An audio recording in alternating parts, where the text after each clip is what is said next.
Trickle-down economics, also referred to as trickle-down theory, is a populist political term used to characterize economic policies as favoring the wealthy or privileged. There is no trickle-down economics as defined by economists. The term is almost exclusively used by critics of policies with other established names. It is usually associated with criticism of laissez-faire capitalism in general and more specifically supply-side economics. The term originated in United States politics. 27–8 It has been attributed to humorist Will Rogers, who said during the Great Depression that money was all appropriated for the top in hopes that it would trickle down to the needy. In recent history, the phrase has been most used by critics of supply-side economic policies, such as Reaganomics.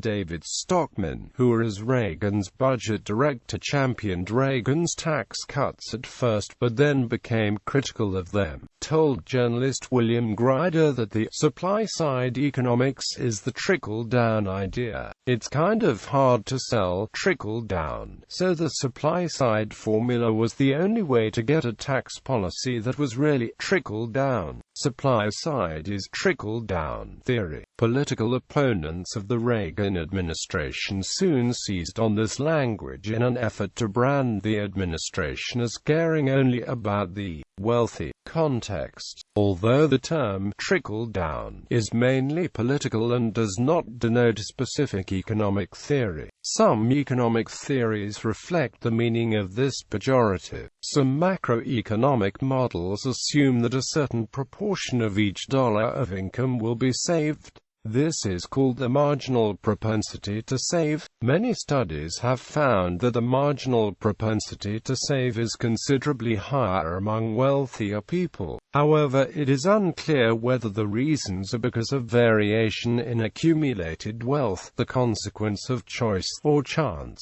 Policies, including tax cuts, that seek to increase saving are often aimed at the wealthy for this reason. All else equal, an exogenous rise in the amount of money saved results in some form of investment in a healthy economy. As it will increase the supply of deposits at banks will reduce the price of borrowing for both the corporate and the household sector, stimulating investment. Economist Thomas Sowell has challenged the term's applicability, writing that the actual path of money in a private enterprise economy is quite the opposite of that claimed by people who refer to the trickle-down theory. He noted that money invested in new business ventures is first paid out to employees, suppliers, and contractors. Only some time later, if the business is profitable, does money return to the business owners, but in the absence of a profit motive, which is reduced in the aggregate by a raise in marginal tax rates in the upper tiers, this activity does not occur. In the early 1990s congressional records, non-pejorative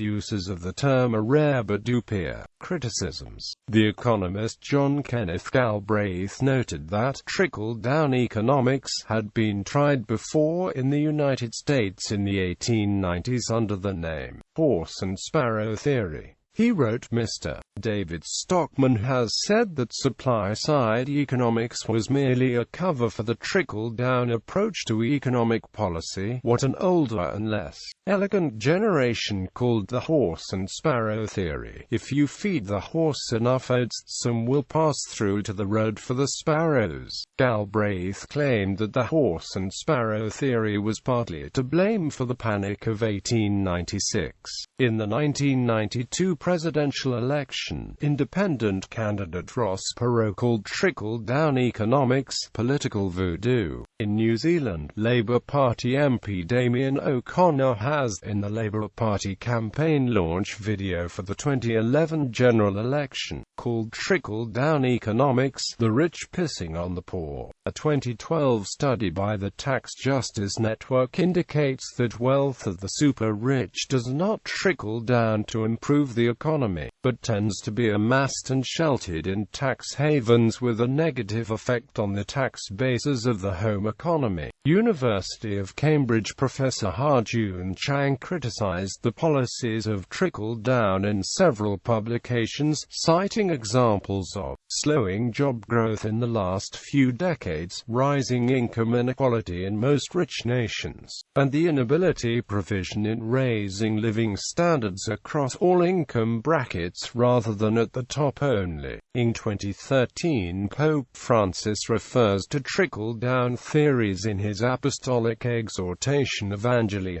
Gaudium with the statement, "This opinion, which has never been confirmed by the facts, expresses a crude and naive trust in the goodness of those wielding economic power and in the sacralized workings of the prevailing economic system." A 2015 report by the International Monetary Fund argues that there is no trickle-down effect as the rich get richer. If the income share of the top 20% increases, then GDP growth actually declines over the medium term, suggesting that the benefits do not trickle down. In contrast, an increase in the income share of the bottom 20% is associated with higher GDP growth.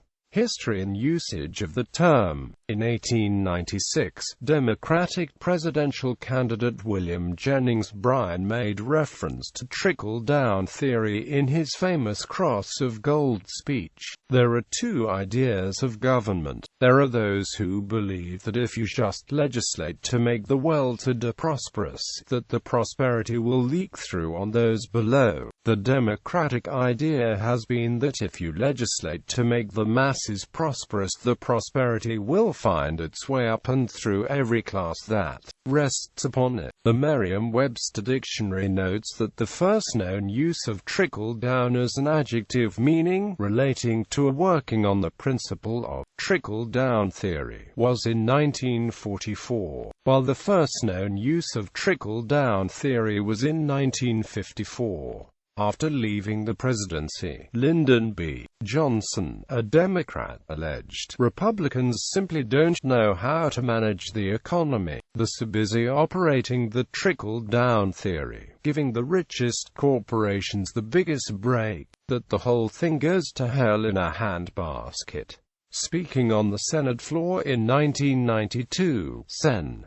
Hank Brown said, "Mr. President, the trickle-down theory attributed to the Republican Party has never been articulated by President Reagan and has never been articulated by President Bush and has never been advocated by either one of them." One might argue whether trickle-down makes any sense or not. To attribute to people who have advocated the opposite in policies is not only inaccurate but poisons the debate on public issues. Thomas Sowell has issued a challenge open to anyone to quote any economist outside of an insane asylum who had ever advocated the trickle-down theory. Respondents referred him to David Stockman's remarks to William Grider. Sowell replied in his newspaper columns, rejecting the article as an example because Stockman was merely citing trickle-down theory as existing. Stockman was using the term to criticize Reaganomics and explicitly labeling supply-side economics as trickle-down. Sowell read that Stockman was not even among the first 1,000 people to make the claim, but that not one of those who made the claim could provide a single quote from anybody who had advocated a trickle-down theory. Single quote.